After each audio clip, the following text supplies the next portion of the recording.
లేని గొర్రెలకు 18 కోట్లట. ఆటోల నెంబర్లు వేసి లారీల్లో తెచ్చినట్టు దొంగ బిల్లులట. రవాణా చేసింది లేదు, గొర్రెలు తెచ్చింది లేదు. నల్గొండ జిల్లాలో అధికారులు ఏపీ దళారులు కలిసి దందా. అధికారుల ఆడిట్లో బయటపడ్డ బాగోతం. నల్గొండ జిల్లాలో గొర్రెల పంపిణీ స్కీమ్లో భారీ అక్రమాలు బయటపడుతున్నాయి. కొందరు అధికారులు దళారులు కలిసి లేని గొర్రెల పేరిట 18 కోట్లు స్వాహా చేసినట్టుగా తెలిసింది. ఆడిట్ అధికారులు వారం రోజుల క్రితం జిల్లాలో పశుసంవర్ధక శాఖలోని పాత ఫైళ్లు తనిఖీ చేయగా ఈ వ్యవహారం వెలుగు చూసింది. పశుసంవర్ధక శాఖ ఎండీనే దీని వెనుక అసలు సూత్రధారి అని అధికారులు చెబుతున్నారట. దీని వెనకాల ఒక పెద్ద రాయలసీమ ముఠా కూడా ఉన్నది. గొర్రెల పంపిణీ స్కీమ్ ఫేజ్ 1 ట్రాన్స్పోర్ట్ కాంట్రాక్టర్లు అక్రమాలకు పాల్పడితే ఫేజ్ 2లో ఏకంగా రైతుల పేర్లతో దళారులు భారీ దోపిడీకి పాల్పడ్డారు. అసెంబ్లీ ఎన్నికలను అదునుగా భావించి అసెంబ్లీ ఎన్నికలకు ముందు సెకండ్ ఫేజ్లో నల్గొండ జిల్లాకు 5,696 గొర్రెల యూనిట్లు శాంక్షన్ చేశారు. పశుసంవర్ధక శాఖ గైడ్లైన్స్ ప్రకారం ఇతర రాష్ట్రాల్లోని గొర్రెలు ఉత్పత్తి చేసే రైతుల వద్ద గొర్రెలు కొనుగోలు చేసి లబ్ధిదారులకు పంపిణీ చేయాలి. కానీ రూల్స్కు వ్యతిరేకంగా దళారుల వద్ద కొన్నారు. అనంతరం అనంతపురం, బీదర్, ప్రకాశం జిల్లాలోని దళారుల వద్ద పెద్ద సంఖ్యలో గొర్రెలు కొనుగోలు చేయడంతో అనుమానం వచ్చిన అప్పటి జిల్లా కలెక్టర్ ఆర్వి కర్ణన్ 18 కోట్ల బిల్లులు ఆపేశారు. కానీ అప్పటి బీఆర్ఎస్ మంత్రులు, ఎమ్మెల్యేలు బిల్లులు క్లియర్ చేయాలని ఆఫీసర్లపై ఒత్తిడి చేయడంతో అప్పుడున్న జిల్లా ఆఫీసర్ సెలవుపై వెళ్లిపోయారు. రాష్ట్రంలో అధికారంలోకి వచ్చిన కాంగ్రెస్ సర్కార్ అప్పటి కొనుగోళ్లపైన విచారణకు ఆదేశించడంతో అక్రమాలు బయటపడుతున్నాయి. రైతుల పేరుతో దళారుల దోపిడీ. జిల్లాకు ఫస్ట్ ఫేజ్లో 26,000 యూనిట్లు శాంక్షన్ చేయగా గొర్రెలు అమ్మేందుకు 5,350 మంది రైతులు ముందుకొచ్చారు. గైడ్లైన్స్ ప్రకారం ఒక్కో రైతు నుంచి 5 నుంచి 20 యూనిట్ల వరకు కొనుగోలు చేయొచ్చు. కానీ ఒక్కో రైతు నుంచి ఏకంగా 100-200 యూనిట్ల గొర్రెలు కొన్నట్టుగా బిల్లులు పెట్టారు. ఒక్క యూనిట్కు 21 గొర్రెల చొప్పున 100 యూనిట్లు అంటే 2,000 గొర్రెలు. ఒకే రైతు వద్ద ఇన్ని వేల గొర్రెలు ఎలా కొన్నారు అన్నది ప్రశ్న.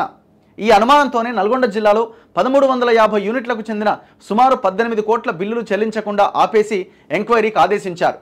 ఫేజ్ 1లో రవాణా కాంట్రాక్టర్ దోపిడీ. ఫేజ్ 1లో రవాణా కాంట్రాక్టర్ అక్రమాలకు పాల్పడ్డట్లు ఏజీ ఆడిట్లో బయటపడ్డది.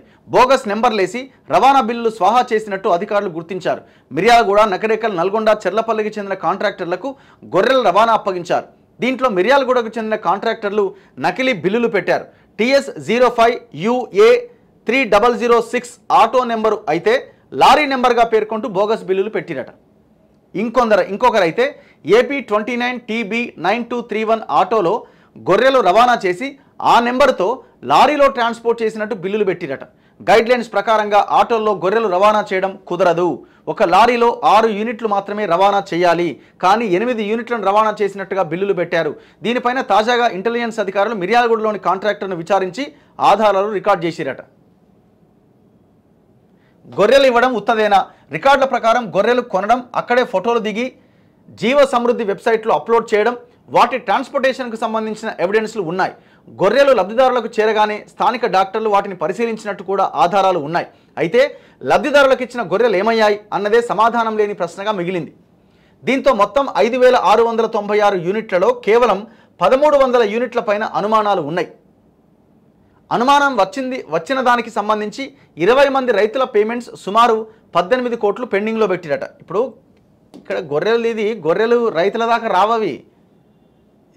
ఏం చేస్తారంటే వీళ్ళు చాలా క్లియర్గా ఇప్పుడు కొన్ని ప్రాంతాలు ఉంటాయి, మాచర్ల, ఇప్పుడు వాళ్ళు చెప్పిన అనంతపురం, ఇట్లా కొన్ని ఏరియాలని చూసుకుంటారు. ఇక్కడ ఆల్రెడీ దళారులు రెడీగా ఉంటారు, వీళ్ళు అడ్వాన్స్ ఇచ్చి ఉంటారు ఆల్రెడీ, మాకు ఇవ్వండి అని. ఈ గొర్రెలను ఏం చేస్తున్నాడు, ఒక యూనిట్ ఉంది అనుకుందాం, ఇది ఒక యూనిట్ అనుకుందాం. ఇప్పుడు ఏడుకో పోవాలి, వనపర్తి జిల్లాకు పోవాలి. వనపర్తిలో ఒక ఐదుగురు రైతులు గొల్ల కుర్మలు వచ్చిర్రు. వీళ్ళు ఏం చేస్తారంటే ఇలా చెప్తారు, ఇక పారయ్య బాబు మాచర్లకు పోవాలి, మనం మాచర్లకు పోయి గొర్రెలు తెచ్చుకోవాలంటే వీళ్ళు పాపం ఇక 5,000 10,000 జేబులో పెట్టుకొని ఇక బయలుదేరి ఇక వాళ్ళని తిప్పి ఇక ఒక్కొక్క డీడీ కట్టినానికి ఒక్కొక్క యూనిట్ ఇస్తారు. ఈ యూనిట్ ఇచ్చినప్పుడు ఏం చేస్తారంటే ఈ రైతును పక్కన నిలబెట్టి ఫోటోలు దిగుతారు. అంత కథం అయిపోద్ది, ఇక నీకు వచ్చినాయి అయిపోయిందని డీసీఎంలో ఎక్కిస్తారు. ఇక డీసీఎం ఏం చేస్తుంది, చక్కగా వనపర్తికి వస్తుంది. వనపర్తికి రాగానే ఏం చేస్తారు, ఆ డీసీఎంలో నుంచి గొర్రెలన్నీ దింపుతారు.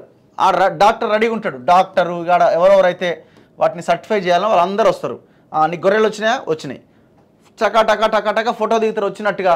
మళ్ళీ ఏం చేస్తారు, అదే డీసీఎంని గొర్రెలు ఎక్కిస్తారు. ఈ గొర్రెలు ఎక్కించి మళ్ళీ మళ్ళీ ఆడికే పంపిస్తారు. ఇప్పుడు నీకేం చేస్తున్నారు, 40,000 45,000 డీడీ కడితే దీనికి ఎంతో కొంత యాడ్ చేసి మిగతా డబ్బులు ఇస్తున్నారు. ఈ గొర్రెలను ఎత్తుకొచ్చి మళ్ళా సేమ్ ప్లేస్కి తీసుకొస్తున్నారు, అదే డీసీఎంలో. ఈ యూనిట్ మళ్ళీ ఏం చేస్తారు, ఈ యూనిట్ ఇంకొకరికి ఇస్తారు, మళ్ళీ సేమ్ ప్రాసెస్. ఈ గొర్రెలు పొయ్యి వచ్చి ఇందులో సగం చచ్చిపోతాయి మధ్యలోనే. సరే 1-2 చచ్చిపోయినా లాభం అయితే వీడి కాంట్రాక్టర్కి డాక్టర్లకి వీళ్ళంతా పంచక తింటారు. ఇక ఇది అసలు జరిగింది. గొర్రెలు లేదు, పాడలేదు.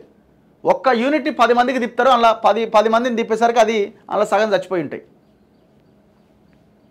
ఈ రకంగా ఈ గొర్రెల స్కామ్కి తెరలేపారు. అసలు యాక్చువల్ ఇందులో మొత్తం ప్రధాన సూత్రధారి కేసీఆర్, తలసాని శ్రీనివాస్ యాదవ్, వాడు లక్ష్మారెడ్డి. ఇంతవరకు ఆ లక్ష్మారెడ్డి అన్నట్టు టచ్ చేస్తలేరండి. నాకు తెలిసినది మహబూబ్ నగర్ జిల్లా అంటున్నారు. మరి ముఖ్యమంత్రి సొంత జిల్లా అని ఏమైనా కాపాడే ప్రయత్నం చేస్తున్నారా, లేదు ఆయన రెడ్డి నాయకుడని రెడ్డి ఆఫీసర్ అని ఏమైనా కాపాడే ప్రయత్నం చేస్తున్నారో అర్థం కావట్లే. రెస్పాండ్ అవ్వాలి దీని మీద. ఎందుకు ఎవరు మాట్లాడతలేరు? ఇప్పుడు ఒక సెకండ్ టైం ఆయన డైరెక్టర్ ఆయన రామచందర్ నాయక్ని మాత్రం తీసుకుపోయి లోపలేసారు. ఇప్పుడు ఆయన అక్రమాలు చేసినా చేయలేదు తేల్చండి, ఒకవేళ ఆయన కూడా చేస్తే ఆయన లోపలేయండి, తప్పులేదు. కానీ లక్ష్మారెడ్డి అంటున్న ఎందుకు కాపాడే ప్రయత్నం చేస్తున్నారు? ఫస్ట్ ఫేజ్లో ఎవరున్నారు? ఆయనే ఉన్నాడు కదా. 1000 కోట్ల అక్రమాలు జరిగినాయి కదా, మరి ఎందుకు కాపాడుతున్నారు? కాపాడడమే కాకుండా స్టిల్ ఇంకా ఆయన గవర్నమెంట్ జీతం రిటైర్డ్ అయ్యి ఇంకా గవర్నమెంట్ జీతం తీసుకుంటూ తన పదవిలో కొనసాగుతున్నాడు ఎస్సీ కార్పొరేషన్లో. ఏంటిది? ఏం చెప్పదలుచుకున్నది దీని ద్వారా? అంటే బలహీన వర్గాల నుంచి వచ్చిన వాళ్ళని అరెస్ట్ చేసి మీకు అనుకున్న వాళ్ళని కాపాడి ఇక వాళ్ళ మీదకి మొత్తం కేసు దోసేసి అటు ఇటు చేసి మడతబెట్టి చెత్తబుట్టలు వేయాలి ఈ కేసుని. ఈ విచారణ మొత్తం పెద్ద బోగస్ లాగా నడుస్తున్నది. ఇది